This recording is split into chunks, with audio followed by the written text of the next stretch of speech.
paz do Senhor Jesus para você, seja bem-vindo a mais uma aula da Escola Dominical da Igreja Assembleia de Deus em Vila Perus, em São Paulo. Eu sou o pastor Maxwell Fajardo, é um prazer imenso estar com você em mais esta semana, hoje para falarmos sobre a lição de número 11 da revista Lições Bíblicas da CPAD desse trimestre, que está estudando a carta de Paulo aos Efésios. E a lição 11 que estudaremos hoje tem por título Atributos da Unidade da Fé, Humildade, Mansidão e Longanimidade. Essa lição vai dar início, ou melhor, vai tratar do capítulo 4 da carta de Paulo aos Efésios, mais precisamente os 4 primeiros versículos do capítulo 4 de Efésios. Então eu gostaria de convidar você para me acompanhar na leitura bíblica da lição. São 2 textos que estão na leitura bíblica em classe. O primeiro, Efésios capítulo 4, dos versículos 1 a 4,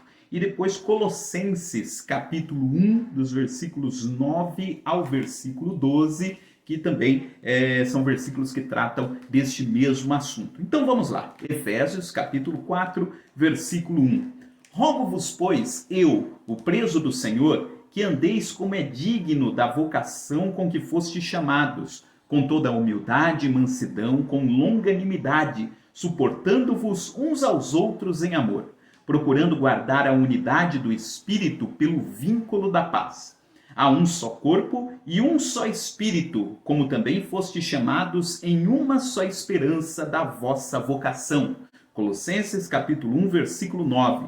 Por essa razão, nós também, desde um dia em que o ouvimos, não cessamos de orar por vós e de pedir que sejais cheios do conhecimento da sua vontade em toda a sabedoria e inteligência espiritual, para que possais andar dignamente diante do Senhor, agradando-lhe em tudo, frutificando em toda a boa obra e crescendo no conhecimento de Deus, corroborados em toda a fortaleza, segundo a força da sua glória, em toda a paciência e longanimidade com gozo, dando graças ao Pai, que nos fez idôneos para participar da herança dos santos na luz.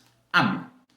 Muito bem. Nós entramos hoje no capítulo 4 da carta de Paulo aos Efésios e não apenas mudamos de capítulo, mas nós estamos começando hoje uma nova fase, uma nova parte da carta de Paulo aos Efésios, né? Nós estamos justamente no meio da carta, estudamos já os 3 primeiros capítulos, são 6, e agora nós começamos o 4º capítulo, e há uma divisão aí natural na carta aos Efésios, que é uma divisão que começa nesse capítulo 4. E também há uma abordagem diferenciada da revista da Escola Dominical para esses 3 últimos capítulos de Efésios. Bom, primeiro eu vou falar sobre essa diferença que há entre os 3 últimos capítulos de Efésios e os 3 primeiros que nós já estudamos. Então nós tivemos a oportunidade, desde da lição 1, ir passando por todos os versículos desses 3 primeiros capítulos da carta de Paulo aos Efésios, né? Nós fomos tratando de todos eles e o tema geral da epístola foi frisado aqui em várias das lições que nós estudamos. Lembrando para você que o tema de Paulo para os Efésios, o tema desta carta é falar sobre a importância da igreja, ou seja, Deus tem um projeto de restaurar a sua criação e dentro deste projeto ele criou um grupo, ele criou um povo que é a igreja. Então a carta fala justamente sobre essa posição da igreja, o que Deus planejou em relação à igreja, o que Deus tinha em mente quando fez o plano, né, de criar este povo que é a igreja. Estudamos que este povo é composto tanto de gentios quanto de judeus, que neste povo, que é a igreja, não há distinção de raça, não há distinção de nacionalidade, né? Não há nenhuma destas barreiras que nós seres humanos tantas vezes criamos entre nós e que também existia no contexto religioso aqui desta época, essa divisão entre judeus e gentios. E nós falamos, né, do projeto de Deus, que que é o projeto de Deus de fazer com que a igreja seja a sua representante aqui na terra e também, chegando ao céu, seja a expressão durante toda a eternidade daquilo que a graça de Deus pode fazer. Então, nós falamos sobre esse projeto da igreja. Nós tivemos lá, por exemplo, uma lição que falou da sublimidade das bênçãos espirituais em Cristo. Foi uma das primeiras lições desse trimestre. Nós falamos deste plano executado de Deus de unir judeus e gentios e fazer não apenas um novo povo, mas fazer um novo homem, que é uma das formas pelas quais Deus chama a sua igreja, novo homem, ou seja, é a expressão da nova humanidade que Deus quis criar em Cristo. Então, tudo isso Paulo falou nesses 3 primeiros capítulos da sua carta aos Efésios. E assim, cá para nós, você que teve a oportunidade de acompanhar as 10 lições, as 10 aulas que nós tivemos até agora, se você não acompanhou, procure aí no canal e assim que tiver um tempinho, vá acompanhando essas aulas, porque os temas são muito maravilhosos, foram aulas muito gostosas de ministrar. Então, o apóstolo Paulo falou até agora, até o capítulo 3, sobre este projeto de Deus, né, em estabelecer a sua igreja. O que Deus quer que seja a sua igreja. Lembrando, sempre vale a pena nós destacarmos isso, né? É bom nós nunca nos esquecermos que quando ele fala de igreja, ele não está falando aqui de igreja no sentido institucional, ele está falando de igreja como o povo de Deus, como o corpo de Cristo, como a comunidade espalhada por todo mundo daqueles que confessam a Cristo como Salvador e de que o adoram, né, como Senhor. Isto é a igreja do Senhor Jesus, o corpo de Cristo. Cristo é a cabeça e nós somos o corpo, ou seja, nós executamos a sua vontade. Então esses 3 primeiros capítulos ele apresenta esse projeto. E aqui no capítulo 4, e aí ele termina inclusive o capítulo 3, que foi a lição da semana passada, fazendo uma oração pelos Efésios. E aqui no capítulo 4 muda a proposta da carta. A carta entra numa segunda etapa. Porque o leitor da carta aos Efésios, ele poderia estar lendo esta carta e dizendo: Paulo, eu entendi o que você quis dizer, eu entendi a proposta que você apresentou para nós, a proposta de Deus em criar a sua igreja, mas como é que isso acontece na prática? Como é que isso acontece no dia a dia? Como é que a gente faz, Paulo? Não imagina um leitor aí que fizesse essa pergunta para Paulo. Paulo, como é que a gente faz isso no cotidiano? Onde é que a gente vê todo este projeto de Deus para a sua igreja expressa no dia a dia? Onde que a gente vê tudo isso? Como isso se opera no nosso cotidiano? Como isso se opera no nosso dia a dia? Porque Paulo falou, inclusive nós tivemos, se não me engano, foi na lição 3 ou na lição 4, que apareceu lá a expressão, né? Nós estamos nos lugares celestiais em Cristo. Essa expressão vai aparecer depois lá no capítulo 6 de Efésios.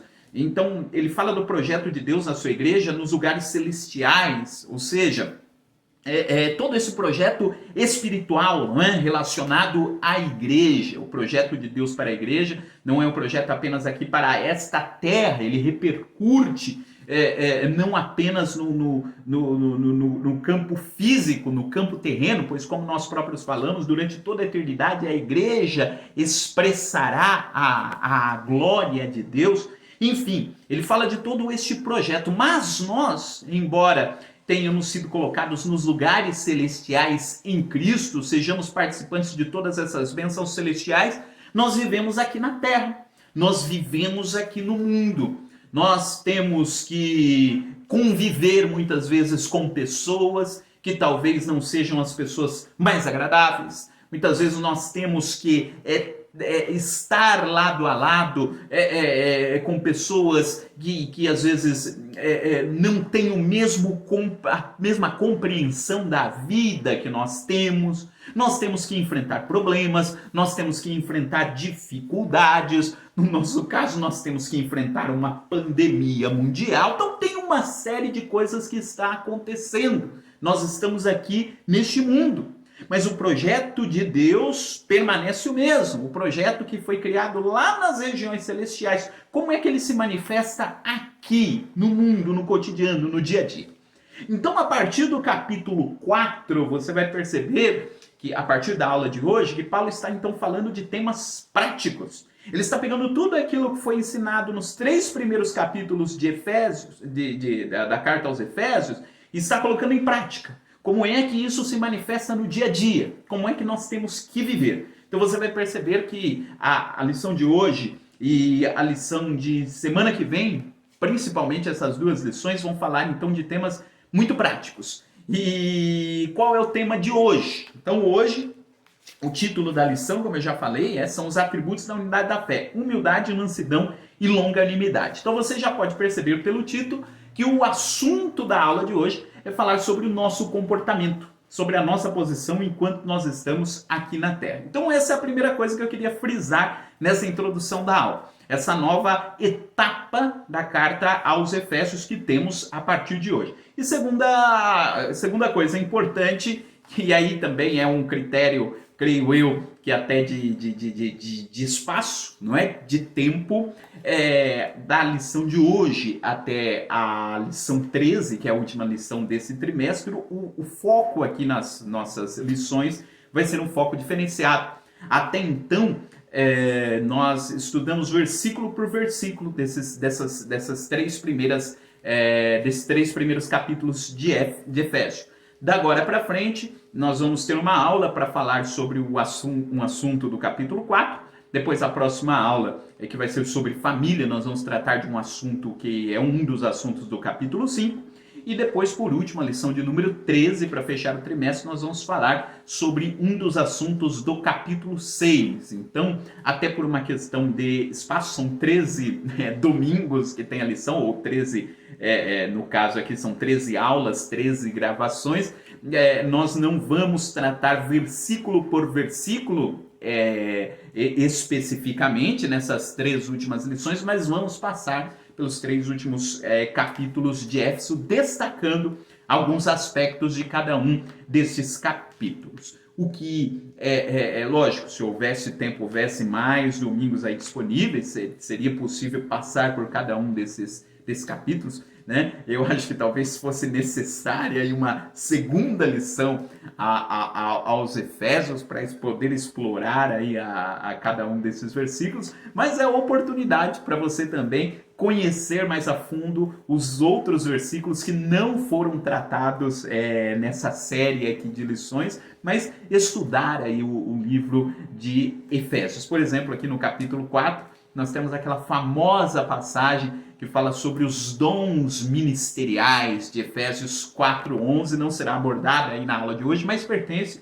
ao capítulo 4 de Efésios. Eu vou dar uma pincelada sobre elas no decorrer da aula, então nos acompanhe.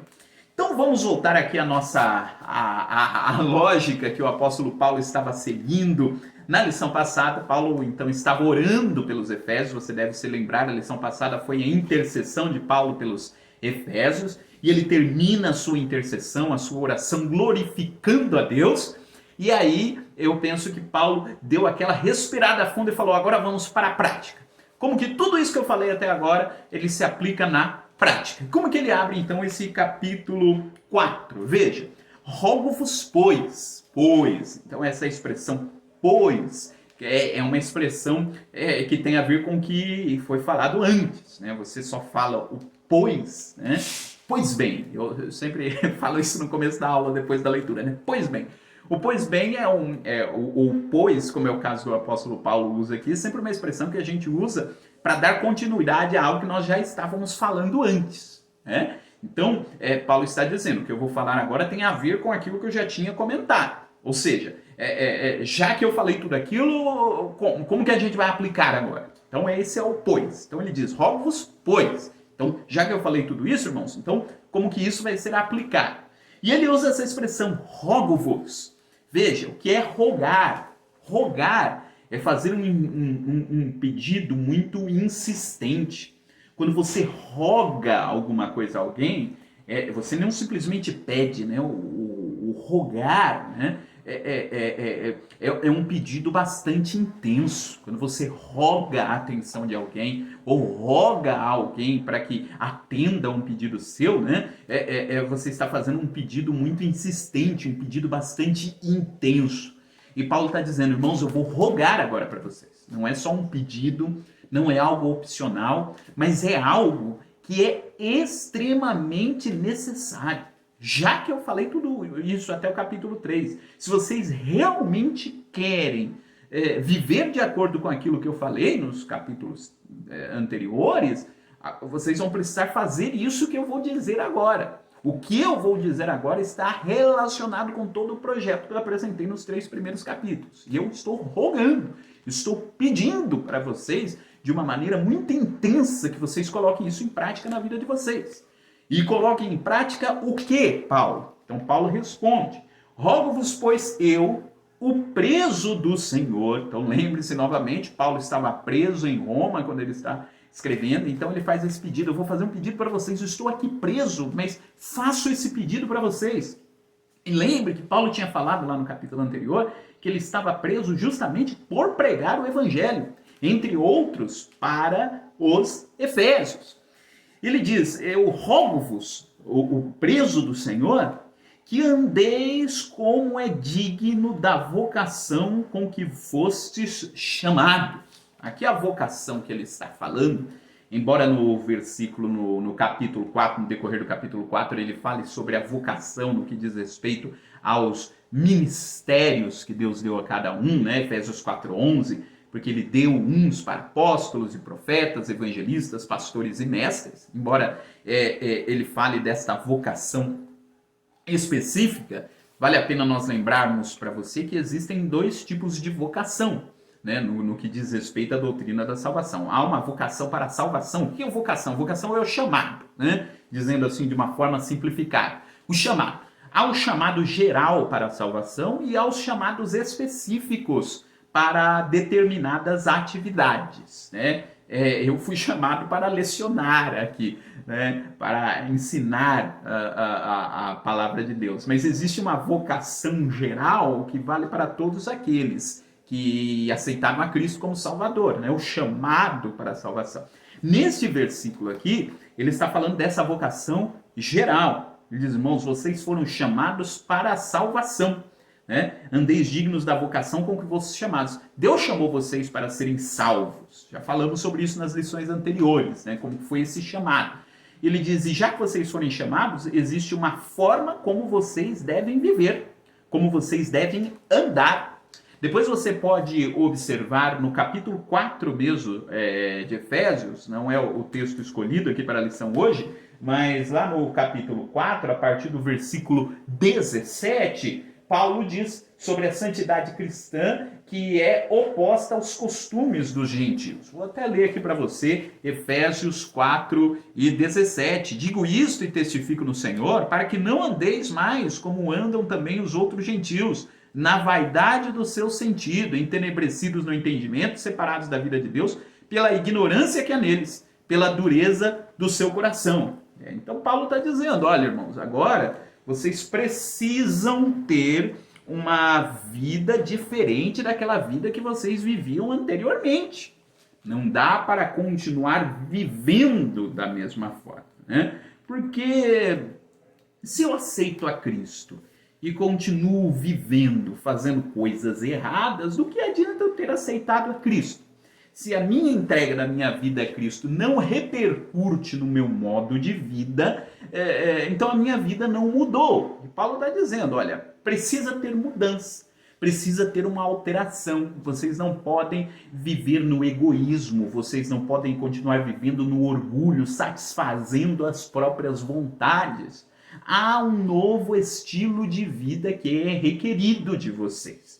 E, aliás, a igreja ela foi criada por Cristo justamente por isso. A igreja ela foi criada para que a gente possa representar Cristo através das nossas atitudes, através das nossas ações, através das nossas palavras, através do nosso modo de vida. Eu ouvi certa vez o pastor Ariovaldo Ramos falando sobre esse tema, e ele diz algo assim muito interessante, né? Quem não gostaria de trabalhar na mesma empresa em que trabalha Jesus? Já pensou se Jesus trabalhasse lá na sua empresa? Já pensou se Jesus fosse seu vizinho? Né? Já pensou se Jesus desse carona para você no carro dele? Então, eu acho que não há quem não gostaria de trabalhar na mesma empresa que Jesus. E você poderia, inclusive, até dizer, não, se Jesus trabalhasse lá na minha empresa seria uma bênção. Os problemas seriam melhores resolvidos, haveria maior comunhão, seria uma maravilha. Né? E aí que é a grande questão. Aí você diz, mas Jesus não pode trabalhar lá na minha empresa fisicamente. Ele não, mas você pode. Você é o representante dele. Então viva lá da mesma forma como se fosse o próprio Senhor Jesus trabalhando lá. Não dá para pegar carona no carro de Jesus, mas dá para pegar carona lá no seu carro, depois que passar a pandemia. Mas dá para pegar carona lá com você, dá para tomar café com você. Então dá para nós sermos os representantes de Jesus. Isso é ser a igreja. Né? É expressar pela nossa vida o comportamento que seria o comportamento de Cristo, porque nós somos a expressão de Cristo. E se nós não assumirmos este comportamento, e aí você pode dizer, mas eu não vou ser perfeito como Jesus. E aí é a grande questão, meu irmão. Logicamente que a gente não tem aí o grau de santidade que Jesus tem. Mas o que Deus procura de nós não é grau de santidade. O que Deus procura de nós é a sinceridade do nosso coração. Porque a santidade é Ele quem providencia para nós. É Ele que nos santifica. Mesmo que nós não consigamos viver exatamente como Jesus viveu, nós devemos lutar para isso. Batalhar para isso. Fazer o máximo possível para que isso se concretize. Ainda que a gente não consiga alcançar isso em sua plenitude, a gente faz o possível para que seja alcançado. Isso não é esforço humano, porque não é uma questão de nós nos esforçarmos, mas é nós buscarmos a Deus para que o Espírito Santo trabalhe por nosso intermédio e faça com que a gente expresse Jesus nas nossas atitudes. É o Espírito Santo em nós que fará com que a gente se pareça cada dia mais com Jesus. É a gente que faz faz esse esforço de buscarmos a Deus, não é? Não é simplesmente a nossa força de vontade, nós vamos ser santos pela nossa força de vontade. Não. Dando liberdade para que o Espírito Santo possa atuar nas nossas vidas. Esse é o caminho. Pois bem, mas vamos voltar aqui ao que Paulo estava dizendo.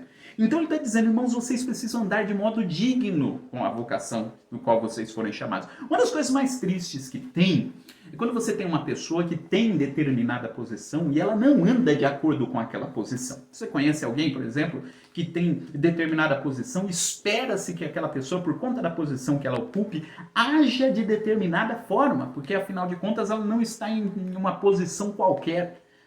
E é muito triste quando a pessoa não faz a relação entre a posição que ela está e o que se espera da posição que ele está. E aí Paulo está dizendo, irmãos, Deus deu uma posição de vocês. Vocês têm a posição de filhos de Deus. Então andem de acordo com a posição, com aquilo que a posição de filho de Deus exige de vocês. Andai de acordo com a vocação com que fosse chamados. E como é essa forma de viver? Ele diz, com toda humildade e mansidão e com longanimidade, suportando-vos uns aos outros em amor. Então a lição de hoje ele vai focar nessas 3 palavras que Paulo diz que nós temos que andar. Diz que nós temos que andar com toda a humildade, com toda a mansidão e com toda a longanimidade. E, bom, vamos falar então um pouco sobre essas 3 palavras. Ele diz aqui que o cristão ele precisa ser humilde. E o que é ser humilde? O que é a humildade que ele está falando aqui para os irmãos de Éfeso, né? Então, humildade aqui não é uma falsa modéstia, não é aquele sentimento, aquela expressão, às vezes, da pessoa, que ela anda assim sempre arcada, e olha, eu sou o menor mesmo, eu sou o menor da casa de Jacó, só a misericórdia de Deus sobre mim, enfim. Não é somente você apresentar-se como menor, ou dizer que você é inferior aos outros, porque às vezes pode até acontecer a falsa modéstia. Aquela pessoa que às vezes diz, olha, que eu não estou aqui querendo me engrandecer, mas a sua atitude está se engrandecendo. Às vezes a palavra não bate com a atitude. Então, a humildade não tem a ver com essa falsa modéstia. O que é a humildade? Paulo está dizendo aqui que a humildade deve ser uma virtude essencial na vida do cristão. Aliás, Jesus ele disse, né, vinde a mim todos que estáis cansados e oprimidos, e eu vos aliviarei. Aprendei de mim, que sou manso e humilde de coração. O que é essa humildade? Jesus nos ensina a sermos humildes com Ele. E quando eu penso em humildade, tem um texto bíblico que me vem à mente, que me salta aos olhos quando eu penso na questão de humildade, que foi um outro texto que foi escrito pelo apóstolo Paulo, em Romanos capítulo 12, versículo 3. Ele diz para que os irmãos não pensem a respeito de si mais do que convém pensar, mas pensem com moderação. O que vem a ser a humildade, então? A humildade é aquele sentimento que faz com que eu me encare, que eu encare a mim mesmo e entenda qual é de fato a minha posição diante dos demais. Porque quer queira, quer não, todos nós sofremos de um problema. Todos nós temos a tendência de achar que tudo aquilo que nós fazemos vai ser melhor do que de todos os outros. Lógico, nem sempre a gente pensa isso, mas às vezes a gente é muito tentado a achar que todo o mundo deve necessariamente girar ao nosso redor. Né? Então, às vezes a gente acredita, né, que todas as coisas devem acontecer justamente para que nós possamos ser beneficiados, as nossas vontades, os nossos desejos sejam cumpridos, o que a gente fale seja ouvido. A gente às vezes tem essa tendência de achar que nós somos relevantes naquilo que nós estamos falando o tempo todo. Né? E o que é a humildade? A humildade é eu conseguir olhar para dentro de mim mesmo e entender qual é realmente a minha posição. Eu entender que eu tenho limites. Não significa também dizer que eu não sou bom em nada, que eu não faço nada de bom. Não, humildade significa até inclusive reconhecer as minhas qualidades, mas também, por outro lado, reconhecer que eu não tenho todas as qualidades do mundo. Eu posso ser humilde e inclusive dizer, olha, eu consigo fazer bem isso daqui. Agora, isso ou outro aqui eu não sei. Isso daqui não é a minha área. O humilde é aquela pessoa que reconhece os seus próprios limites. Sabe até onde ele pode ir, né? Sabe até aonde ele não pode ir. Ele reconhece os seus limites, ele se confronta a si mesmo e é capaz, inclusive, de fazer a própria crítica a ele próprio. E é uma das coisas assim mais difíceis que existem, a gente ter esse confronto com a gente mesmo.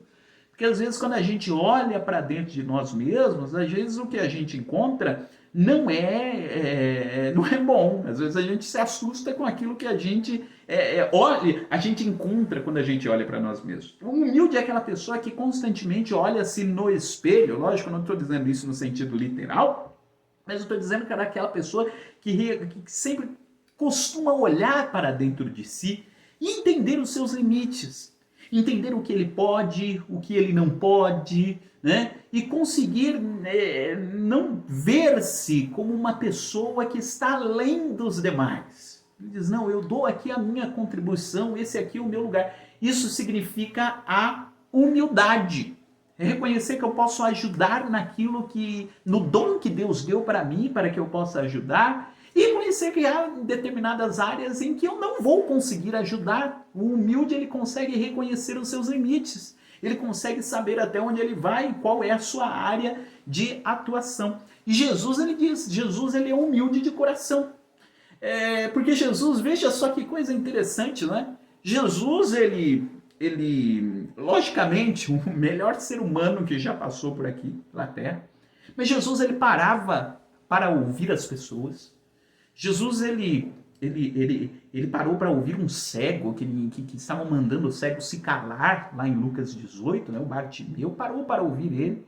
Né? Porque o humilde, ele reconhece as outras pessoas, reconhece o direito do outro falar, o direito do outro se colocar. E Jesus é aquele ser humano que mais teve poder. Né? E Jesus, ele fez obras que nenhum ser humano havia feito até então. Jesus ressuscitou mortos, Jesus curou leprosos. Lá no Antigo Testamento tinha, lá no livro de Levítico, as regras, né, de quando houvesse um leproso purificado, o que tinha que ser feito com o leproso purificado. Né? O leproso purificado deveria ir lá ao sacerdote. Só que não tem registro de algum leproso que foi lá ao sacerdote, porque não tem registro de curas de leprosos que cumpriram depois esse ritual de apresentar-se lá ao sacerdote. Até houve curas de leprosos lá no Antigo Testamento, mas veja, os judeus na época de Jesus acreditavam que quando um leproso aparecesse para o sacerdote e dissesse, olha, fui curado, é porque o Messias apareceu. Jesus foi lá, curou leprosos, fez coisas que ninguém havia feito. Mas veja como era a humildade de Jesus. Jesus, ele era plenamente consciente de que, embora fosse o Criador de todo o universo, estando aqui na Terra, ele tinha os seus limites humanos. E um dos seus limites humanos era o limite do tempo. Ele sabia que corporalmente ele não estaria aqui para sempre. Ele estaria depois, né, com os seus discípulos, enviaria o Espírito Santo, sim, ele diz, onde estiver 2 ou 3 reunidos em meu nome, ali estarei. Mas eu estou dizendo no sentido físico. Jesus sabia que seu ministério terreno aqui duraria 3 anos. E um dia ele disse lá para os seus discípulos, aquele que crê em mim fará obras maiores do que as que eu faço. Porque eu sei que o meu ministério terreno tem esse período. E depois desse período é com vocês. E eu reconheço o trabalho que eu vou colocar na mão de vocês. Veja como Jesus era humilde, né? Ele sabia reconhecer os limites que a sua condição humana lhe impunha ali.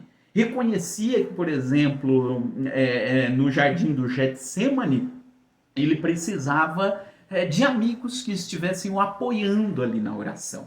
Jesus podia dizer, eu sou filho de Deus, não preciso de ninguém me ajudando na oração. Mas por conta da profunda angústia que tomaria o seu coração ali no Getsemane, ele pediu ajuda aos seus amigos.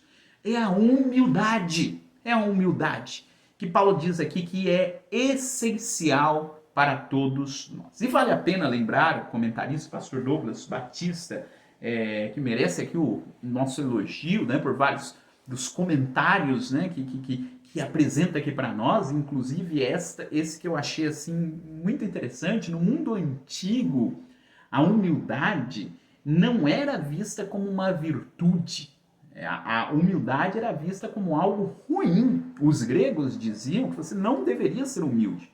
Eles diziam que a humildade é a característica daquele que se rasteja, da planta. Né? O homem ele deveria se engrandecer, o homem deveria a todo tempo indicar quais eram as suas qualidades. Né? E o Evangelho vai na contramão disso. O Filho de Deus foi na contramão disso. Né? O Filho de Deus ele queria que as pessoas o reconhecessem por quem ele era. Né? Jesus não sentia essa necessidade de se reafirmar ali o tempo todo. Né? Porque as pessoas, ao verem ele falando, ele agindo, o reconheceriam como Salvador. É a humildade. Mas, além da humildade, que é essa virtude que Paulo diz que é necessária, ele diz aqui também da mansidão. Então, ele diz que nós temos que andar com toda a mansidão. O que é a mansidão? Às vezes a gente tem um entendimento, uma compreensão equivocada do que vem a ser a mansidão. Às vezes a gente acha que o manso é aquela pessoa que não tem boca para nada, sabe? Já ouviu essa expressão? Aquela pessoa que nunca vai ter o que falar, nunca vai ter o que expressar, que fica quieta, né? Que ouve tudo quieto de todo mundo. E esse é o manso, a pessoa que nunca briga, que nunca reivindica nada. E na realidade não é esse o manso. O manso, no sentido que a Bíblia apresenta aqui para nós, é aquela pessoa que luta para ter o pleno controle de suas emoções. Este é o manso. O manso é aquele que é controlado em suas atitudes. Não é o fraco. Às vezes a gente confunde o manso com o fraco. O manso não é um fraco. O manso é aquele que sabe usar da sua força apenas no momento correto, no momento... Ele não tem, o manso ele não tem a necessidade de ficar se impondo todas as vezes. Sabe, às vezes aquela pessoa que não é mansa e qualquer coisa que represente uma mínima ameaça a ele já tem que dar uma resposta imediata e já tem que se impor e dizer quem ele é. Enfim, o manso, ele não vê esta necessidade. O manso ele está tão seguro de quem ele é, do que Deus deu para ele, que ele não vê essa necessidade de a todo momento se impor. E por conta disso, muitas vezes o manso consegue tolerar o desconsiderar a afronta, às vezes, que é feita contra ele. Esse é o manso. Inclusive, quando a gente fala, a gente usa muito essa expressão manso, né? A palavra manso, no contexto da criação de animais, né? O que é um animal manso? O animal manso é um animal fraco? Não necessariamente. Você tem lá o pitbull, que é um cachorro, né? Uma raça de cachorro que põe medo em tanta gente. Aí tem o pitbull manso, quer dizer que é um pitbull fraco? Não, é um pitbull forte, mas ele sabe controlar, ele foi adestrado de tal forma a controlar toda a força que ele tem, né? E ele não fica usando essa força aí por qualquer coisa, por qualquer motivo. Ele é manso, né? O animal manso é esse, você consegue se aproximar dele, e isso não quer dizer que ele seja fraco. Mas pensando no contexto humano, que não tem a ver com adestramento, mas tem a ver com a compreensão, o ser humano manso é esse ser humano que aprendeu a se controlar e não entende essa necessidade, não vê essa necessidade de a todo momento se debater, enfim, né? Veja, Jesus ele é manso. Moisés, que é um dos exemplos que aparece aqui na lição, a Bíblia diz que Moisés era o homem mais manso que existia sobre a terra. Né? E o que isso quer dizer que Moisés era mais manso? Você vê que Moisés ele não tinha necessidade de ficar reafirmando a sua autoridade todo o tempo. Né? Sabia, em vários momentos, se controlar, e olha a pressão, o estresse que Moisés tinha diante daquele povo. E Moisés sabia, em muitos momentos, ali se controlar, não perder as estribeiras.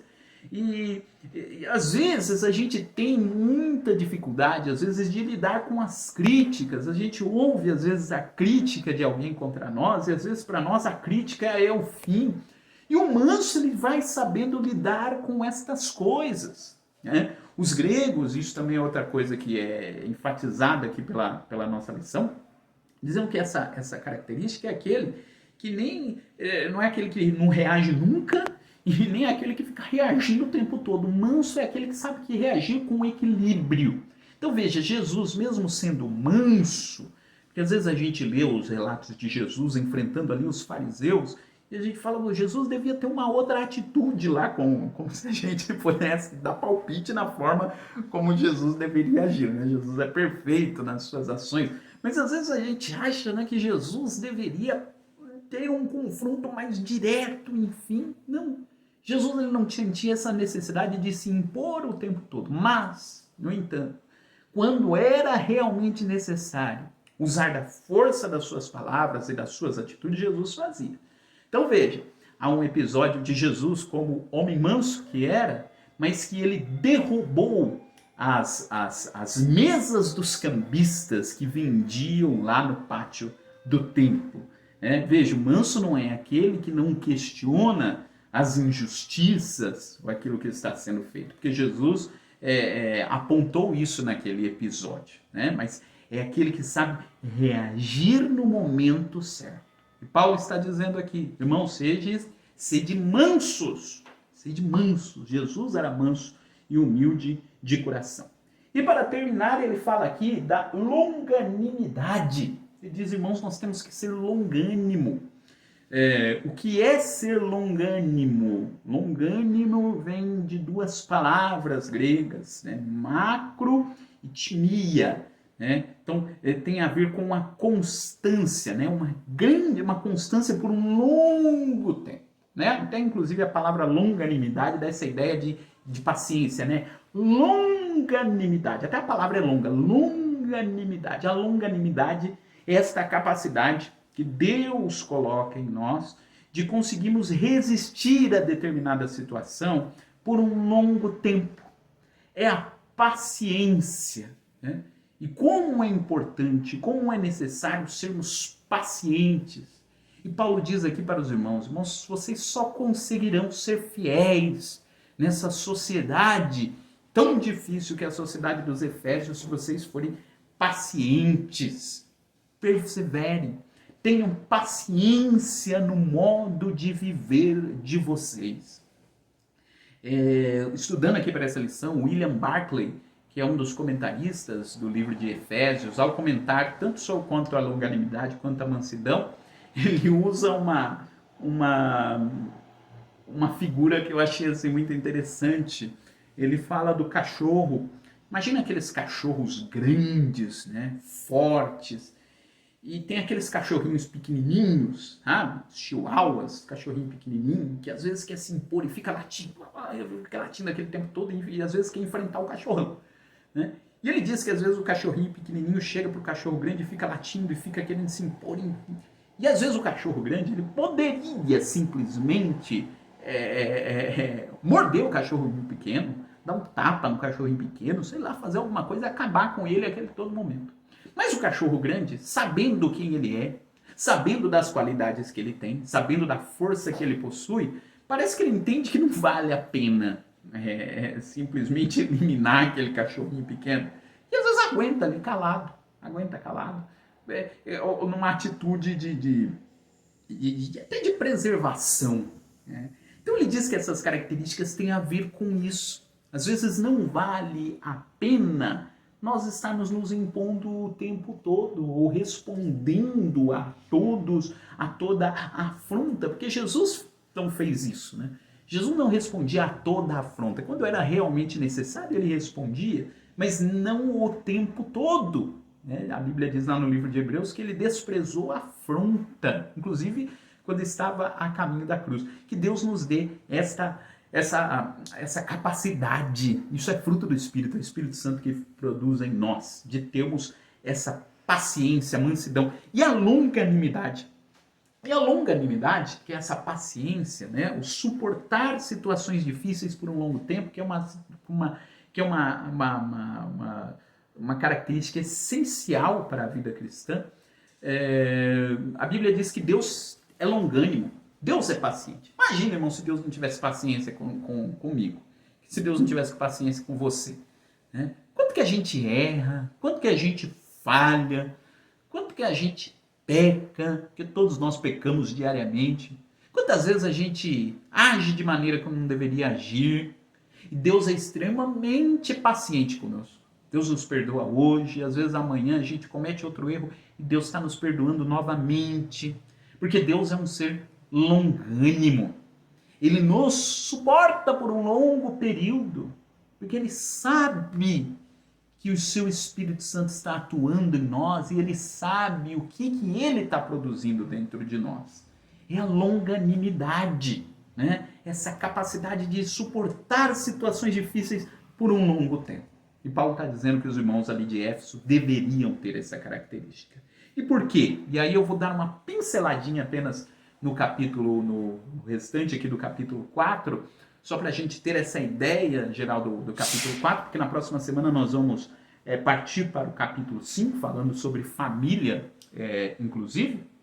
E eu gostaria então de frisar o seguinte: como eu disse, nesse capítulo 4, Paulo está falando dessa vida prática. Como que a gente faz para colocar em prática todas essas questões que ele tratou? E aí, ele diz no capítulo 4, para que isto possa se manifestar em nós, a longanimidade, a bondade, a mansidão, a humildade. Deus sabia que nós não conseguiríamos produzir todas essas características em nós sozinhos. Como é que eu vou aprender a ser longânimo se eu não conviver com alguém? Como é que eu vou aprender a ser humilde se eu não estou convivendo com alguém? Porque a humildade é reconhecer os outros, né?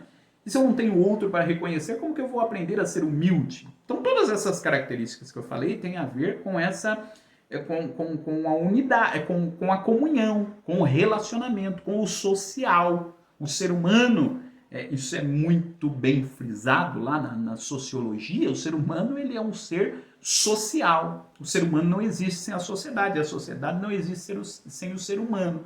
Quando um bebê nasce, ele já nasce aprendendo que ele precisa se relacionar com a sociedade. E aí a criança aprende à medida que ele vai se relacionando com o outro.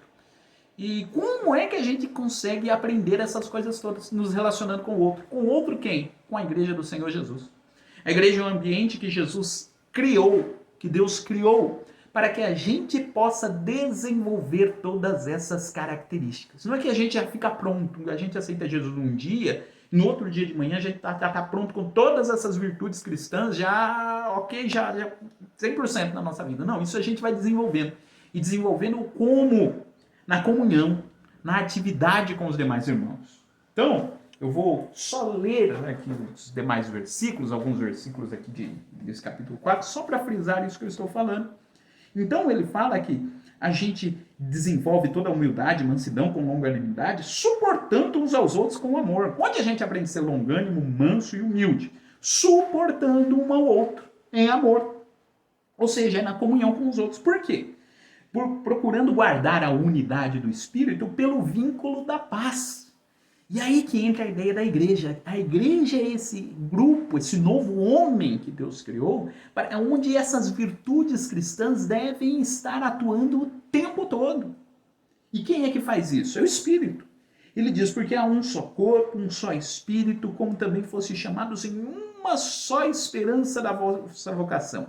Um só Senhor, uma só fé, um só batismo, um só Deus e Pai de todos, o qual é sobre todos e por todos e em todos. Então Deus chamou a gente com o mesmo propósito, essa chamada, essa vocação geral para toda a sua igreja.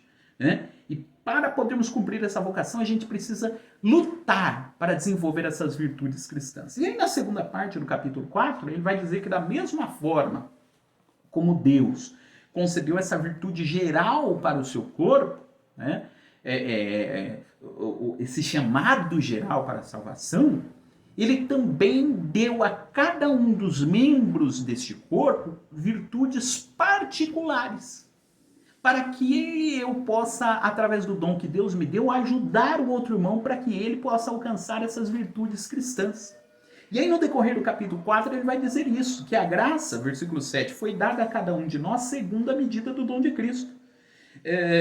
Versículo 11, e ele Deus o deu uns para apóstolos, outros para profetas, outros para evangelistas, outros pastores e doutores, querendo o aperfeiçoamento dos santos para a obra do ministério, para a edificação do corpo de Cristo, até que todos cheguemos à unidade da fé e ao conhecimento do Filho de Deus, a varão perfeito à medida da estatura de Cristo.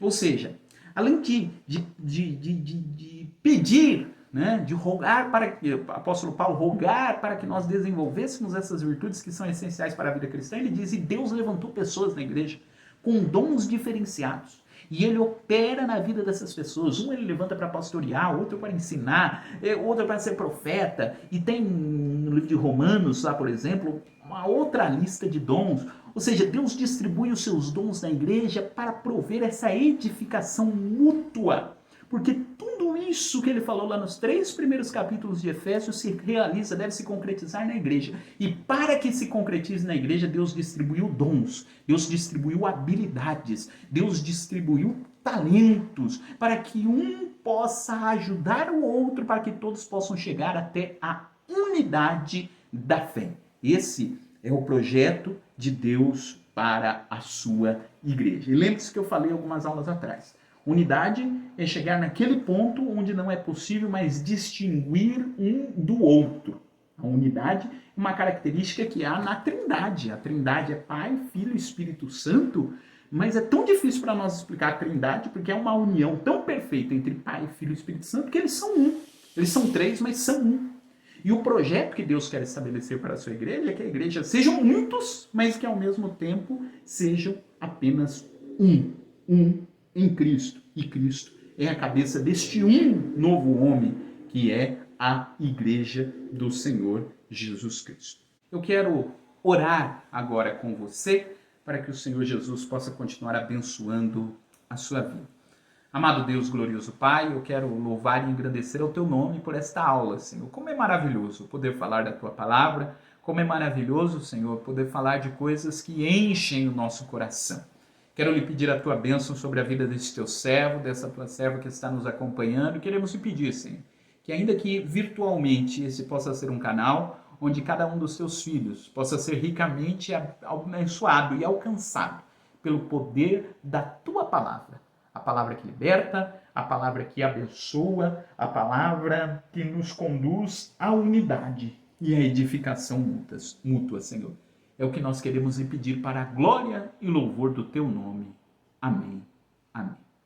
Amém, queridos. Que Deus possa abençoar a sua vida. É um prazer imenso estar com você a cada semana. Te convido para na próxima semana acompanhar a lição de número 12, que nós falaremos sobre família. Deixa eu ver aqui qual que é o título exato da lição que vem para você já marcar aí. A conduta do crente em relação à família, a lição da próxima semana, e eu espero por você. Forte abraço, até lá, não se esqueça, você que não é inscrito, se inscreva aí no nosso canal para que você possa acompanhar aí os vídeos que a gente está colocando aqui semanalmente. Que Deus te abençoe, um forte abraço e fique com Deus.